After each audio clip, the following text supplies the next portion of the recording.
प्रणाम आत्मबंधन युनिक रेखीपदमध्ये तुम्हा सर्वांचे खूप खूप स्वागत आहे.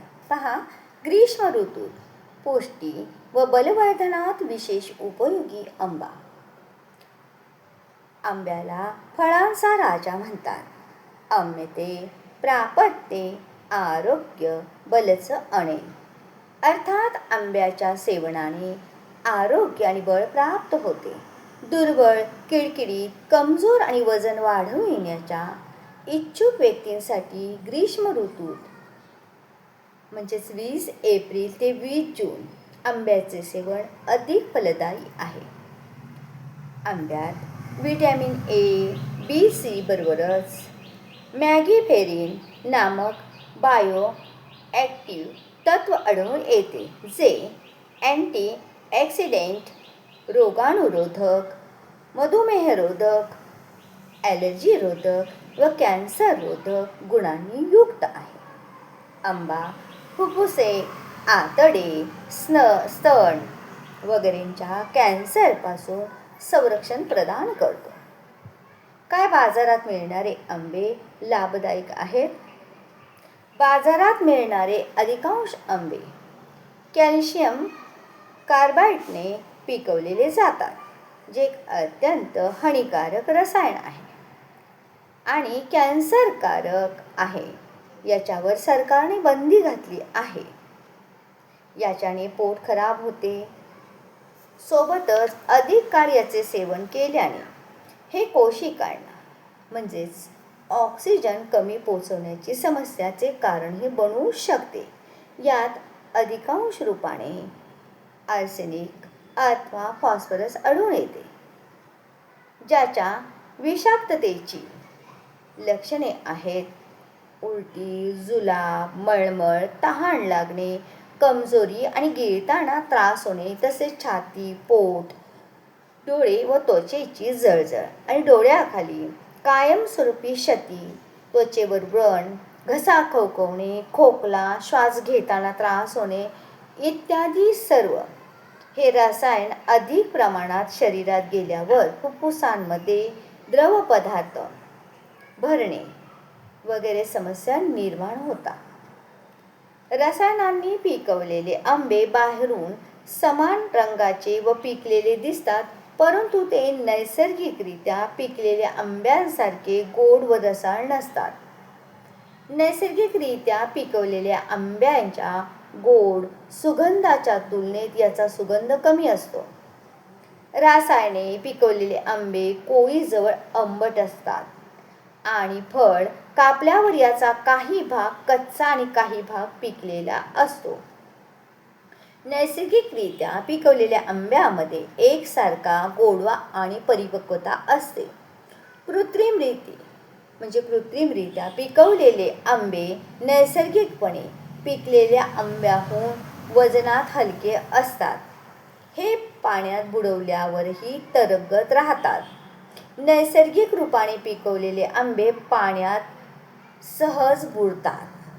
म्हणूनच आंबा खाण्यापूर्वी 2 तास अगोदर ते आपण पाण्यामध्ये भिजत ठेवतो.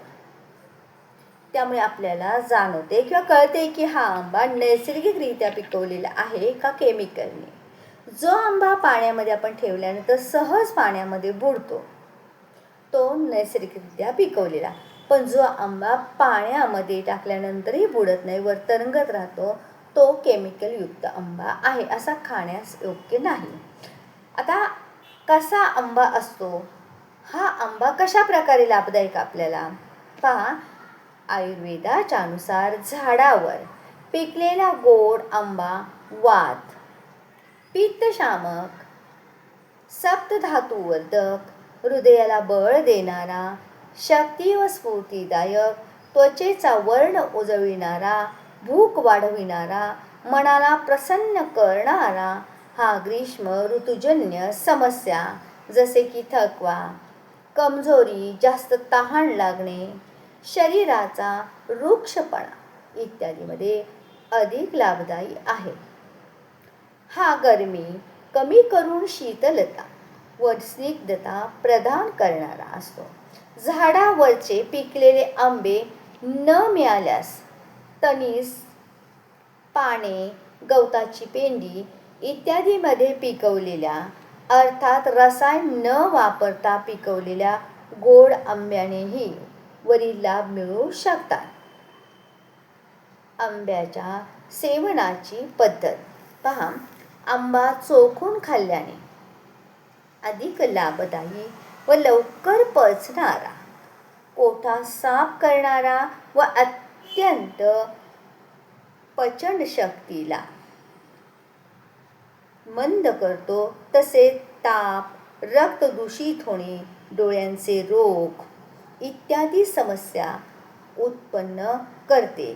चुकून कधी आंब्याचे अधिक सेवन झाले तर त्याच्या दुष्प्रभावापासून वाचण्यासाठी कोमट पाण्यामध्ये 2 ते 3 चिमूट सुंठ पावडर मिसळून दिवसातून 2 ते 3 वेळा घ्यावे. यामुळे काय होतं की जर सेवनापूर्वी आंबे म्हणूनच 2 तास आधी पाण्यामध्ये भिजत ठेवले जातात. असे जर आंबे आपण सेवन केले तर आपल्याला कुठल्याही प्रकारचा त्रास होत नाही. त्याची गरमी निघून जाते. आंब्यामध्ये नॅचरली जी गरमी उष्णता असते ती निघून जाते.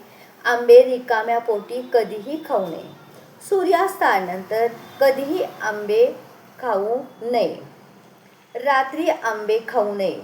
1 ते 2 आंबे चोखून खाल्ल्यानंतर 2 तासांनी देशी गाईचे ताजे दूध पिणे अत्यंत पौष्टिक मानले जाते. आंब्याच्या सेवनासाठी वैशाखीपासून ते पावसाळ्याच्या सुरुवातीपर्यंतचा काळ सर्वोत्तम मानला गेला आहे. भारतीय संस्कृतीमध्ये आंब्याच्या फळा इतकेच आंब्याच्या झाडाच्या पानांनाही महत्त्व आहे. आपल्या घरामध्ये कोणतेही शुभकार्य असेल किंवा पूजा, लग्न, कोणताही शुभविधी असेल तरी सध्या आपण जे व्रतवैकल्य करतो त्या दिवशी आंब्याच्या पानाचे तोरण करून आपण दाराला लावतो. त्यामुळे त्या पूजेतील, मंगल कार्यातील जी ऊर्जा आहे, सकारात्मक ऊर्जा आहे, ती आपल्याद्वारे आपल्या घरातील लोकांनाही प्राप्त होते. म्हणजेच जे मंगलमय वातावरण आहे ते अधिक शुभ होते आणि जी नकारात्मक ऊर्जा आहे ती घराबाहेर टाकली जाते. आंब्याचे तोरण हे समृद्धी, मंगल आणि नकारात्मक समृद्धी येते, घरामध्ये मंगल कार्य घडतात आणि नकारात्मक ऊर्जा निघून जाते आणि आपल्या घरामध्ये सकारात्मक ऊर्जा स्थापित होते. म्हणूनच कोणतेही मंगल कार्य करताना आंब्याचे तोरण लावले जाते.